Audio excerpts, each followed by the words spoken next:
Assalomu alaykum, hurmatli tinglovchilar. Tibbiy jihozlarni sinovdan o'tkazish va kalibrlash malaka oshirish kursining 3-mavzusiga yetib keldik.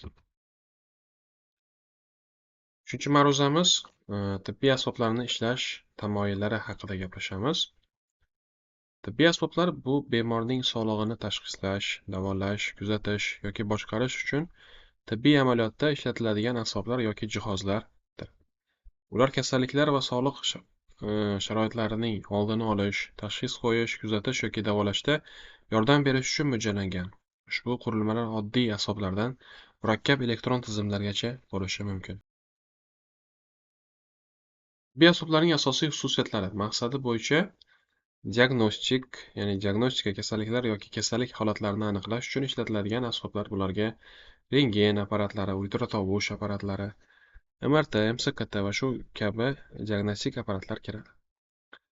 Davolash keyingisi bemorning ahvolini davolash yoki yaxshilash uchun mo'ljallangan qurilmalar, misol uchun infuzion nasoslar, lazer terapiyasi asboblari va shu kabi asboblar kiradi. Uchinchisi esa monitoring, bemorning ahvoli va hayotiy ko'rsatkichlarini kuzatuvchi qurilmalar. Misol uchun yurak urish tezligini monitorlari, pulsoksimetrlar, tonometrlar va shu kabi nimalar kirishi mumkin. Keyingisi esa yordam beruvchi, yordamchi.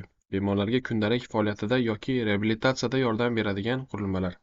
Misol uchun eshitish apparatlari, protezlar va shu kabi apparatlar kirishi mumkin. Ishlash tamoyillari. Tibbiy asboblar elektromagnit to'lqinlar, ultratovush, elektr signallari va mexanik harakatlar kabi turli jismoniy prinsiplarga asoslangan holda ishlaydi. Har bir turdagi qurilma o'z vazifasini bajarish uchun maxsus texnologiyalardan foydalanadi. Tartibga solish va standartlashtirish. Tibbiy asboblar qat'iy tartibga solinadi va ular xavfsiz, samarali va ishonchli bo'lishini ta'minlash uchun xalqaro va milliy standartlarga javob berishi kerak.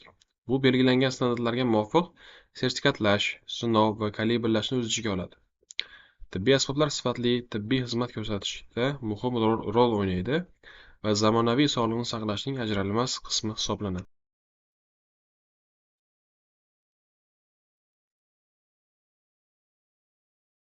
Tibbiy asboblar samarali davolash, tashxis qo'yish va bemorlarning sog'lig'ini kuzatish orqali zamonaviy sog'liqni saqlash muhim o'rin tutadi. Ularning ahamiyati quyidagi jihatlarda yotadi. Yaxshilangan diagnostika. Tibbiy asboblar kasallik va sharoitlarni aniq va o'z vaqtida aniqlash imkonini beradi. Masalan, rentgen apparatlari va magnit rezonans tomografiya skanerlari, o'smalar yoki ichki jarohatlar kabi murakkab tibbiy sharoitlarni tashxislashda yordam beradi. Samarali davolash. Infuzion nasoslar va lazer terapiyasi asboblari kabi qurilmalar aniq va xavfsiz davolashni, jumladan dori vositalarini yetkazib berish va jarrohlik muolajalarini ta'minlaydi. Bu davolashning yuqori sifati va samaradorligiga yordam beradi. Bemorning ahvolini kuzatish. Yurak urishi tezligini monitorlari va pulsoksimetrlari kabi monitoring asboblari tibbiyot xodimlariga bemorning hayotiy ko'rsatkichlarini doimiy ravishda kuzatib borish imkonini beradi. Bu ularning holatdagi o'zgarishlarga javob berishga va yuzaga kelishi mumkin bo'lgan asoratlarni oldini olishga yordam beradi. Xavfsizlik va qulaylikni oshirish. Zamonaviy tibbiy asboblar qat'iy xavfsizlik standartlariga javob berish, xatolar xavfini kamaytirish va bemorlarning qulayligini oshirish uchun mo'ljallangan. Masalan, takomillashtirilgan monitoring va avtomatlashtirish tizimlari davolash va parvarishlashni yanada aniqroq boshqarishga yordam beradi. Oldini olish va erta aralashuvni qo'llab-quvvatlash. Qon glyukoza o'lchagichlari va Holters kabi skrining va profilaktik monitoring asboblari kasalliklarni erta aniqlash va surunkali kasalliklarni boshqarishga yordam beradi. Bu jiddiy kasalliklarning oldini olish va hayot sifatini yaxshilashga yordam beradi. Innovatsiyalarni rag'batlantirish. Tibbiy asboblar tibbiy amaliyotda diagnostika va davolash imkoniyatlarini kengaytiradigan shaxsiylashtirilgan tibbiyot va telemeditsina kabi yangi texnologiyalar va innovatsion yechimlarni ishlab chiqishga yordam beradi. Tibbiy asboblarning asosiy toifalari. Tibbiy asboblarni maqsadi va funksional xususiyatlariga ko'ra tasniflash mumkin va bu quyidagi toifalarga bo'linadi. Diagnostika asboblari. Bularga nimalar kiradi? Rentgen apparatlari, suyaklar va organlar kabi ichki tana tuzilmalarini suratga olish uchun ishlatiladi. Magnitlar-rezonans tomografiyasi yumshoq to'qimalar va organlarning batafsil tasvirlarini yaratish uchun ishlatiladi. Ultratovush skanerlar organlar va to'qimalarni ko'rish uchun ultratovush to'lqinlaridan foydalanish, masalan, homiladorlik ultratovush tekshiruvi va shu kabi holatlar. Keyingisi esa endoskoplar. Minimal invaziv muolajalar orqali tananing ichki bo'shliqlarini ko'rishga imkon beradi. Keyingisi esa terapevtik vositalar. Bularga nimalar kiradi? Infuzion nasoslar, ya'ni suyuqliklar, dori-darmonlar, ozuqa moddalarining bemorning tanasiga aniq kiritish uchun ishlatiladi, ya'ni aniq dozada kiritish uchun. Keyingisi esa ventilyatorlar, nafas olish yo'llari buzilgan, nafas olishga qiynaladigan bemorlarga nafas olish yordamini ko'rsatish uchun keng qo'llaniladi. Keyingisi esa lazer qurilmalari, lazerli jarrohlik yoki teri kasalliklarini davolash kabi turli xil terapevtik muolajalar uchun ishlatiladi. Keyingisi esa elektr stimulyatorlari. Nervlarni yoki mushaklarni rag'batlantirish uchun ishlatiladi. Masalan, jismoniy terapiya, ya'ni fizioterapiyalar va shunga o'xshagan apparatlar. Keyingi turimiz esa monitoring. Monitoringda qanaqa apparatlar kerak bo'ladi? Yurak urish tezligi monitorlari. Yurak urish tezligi va boshqa yurak qon tomir parametrlarini kuzatib borish uchun. Keyingisi puls oksimetrlar, bemorning qondagi kislorod darajasini va pulsini o'lchash. Keyingisi glyukoza o'lchagichlari. Qandli diabet bilan og'rigan bemorlarda qon, glyukoza darajasini o'lchash uchun ishlatiladi. Keyingisi esa arterial qon bosimini monitorlari. Yurak qon tomir tizimining sog'lig'ini kuzatish uchun qon bosimini o'lchash. Keyingi turimiz esa yordam va qo'llab-quvvatlash. Ya'ni reabilitatsiya desa ham bo'ladi. Protezlash birinchisi. Yo'qolgan oyoq-qo'llarni yoki tana qismlarini almashtirish, ularning funksiyalarini tiklash, eshitish vositalari, eshitish qobiliyatini yo'qotgan odamlar uchun eshitish qobiliyatini yaxshilash, qo'llab-quvvatlovchi qurilmalar, harakatchanlikni qo'llab-quvvatlash va hayot sifatini yaxshilash uchun nogironlar aravachalari, protezlar va boshqa qurilmalarni o'z ichiga oladi.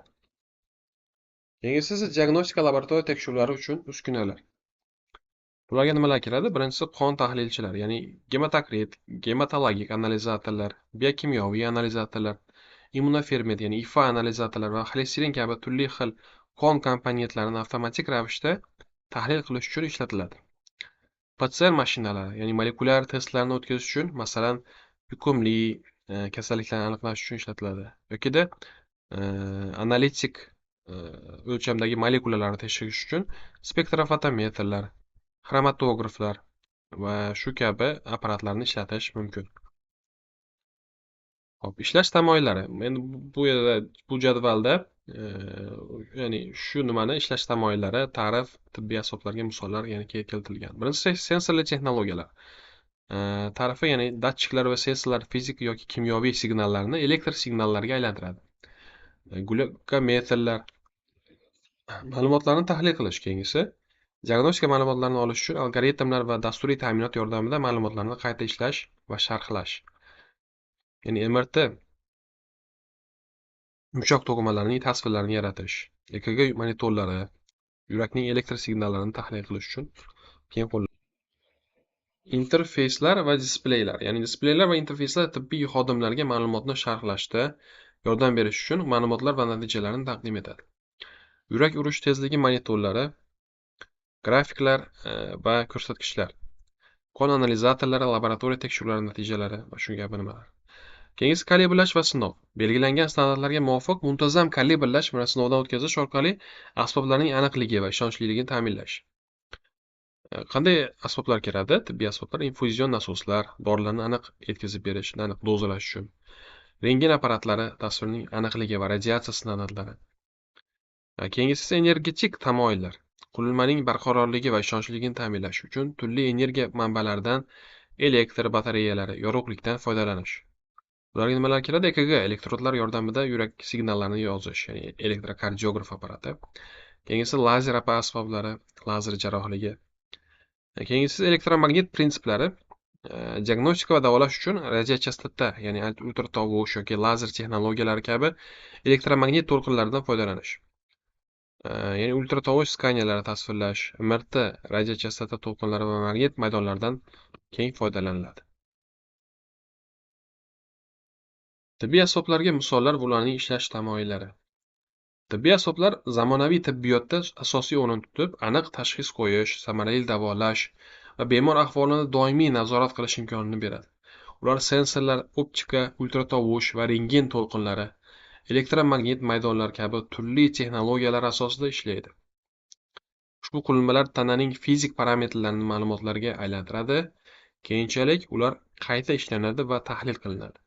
Bu esa tibbiyot xodimlariga ongli qarorlar qabul qilish imkonini beradi. Tibbiy asboblarni muntazam sinovdan o'tkazish va kalibrlash ularning aniqligi va ulardan foydalanish xavfsizligini ta'minlash uchun juda zarur hisoblanadi. Hop, tibbiy asboblar nimalar? Glyukometr. U glyukoza darajasini aniqlash uchun bir tomchi qon orqali o'tadigan elektr tokini o'lchaydigan elektrod sensorlari yordamida ishlaydi. Keyingisi pulsoksimetr.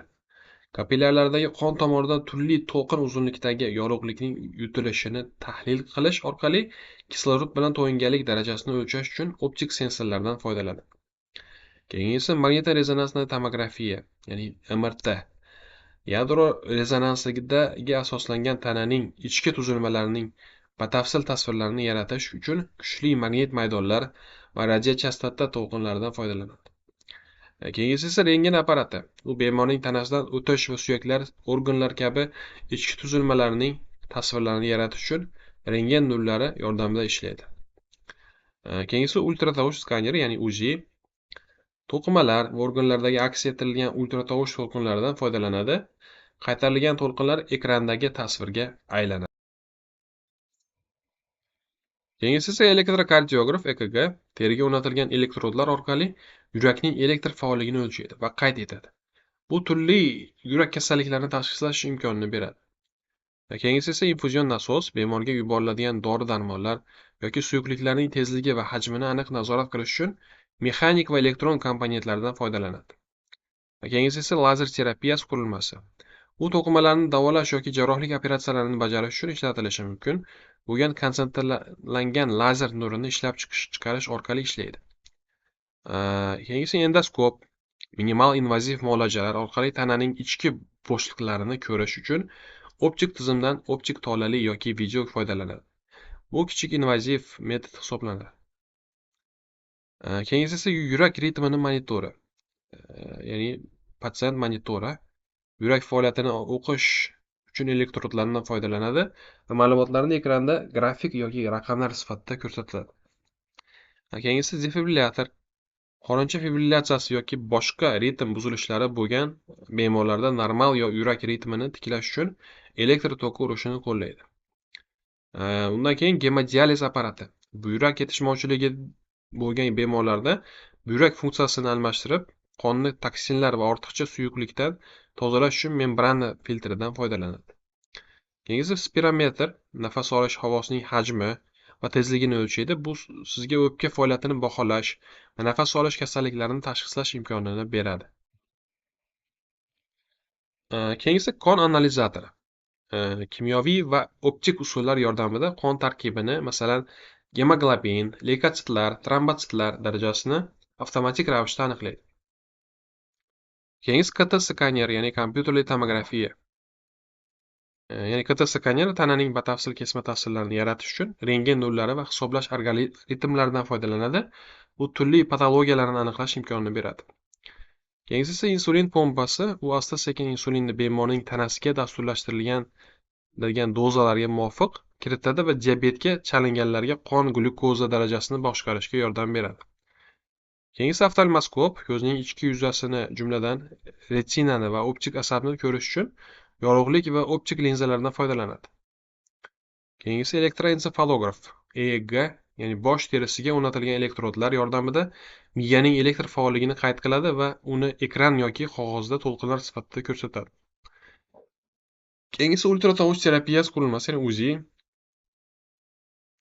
Yallig'lanishni davolash va qon aylanishini yaxshilash va yallig'lanishni kamaytirish orqali to'qimalarni davolashni rag'batlantirish uchun ultratovush to'lqinlaridan foydalanadi.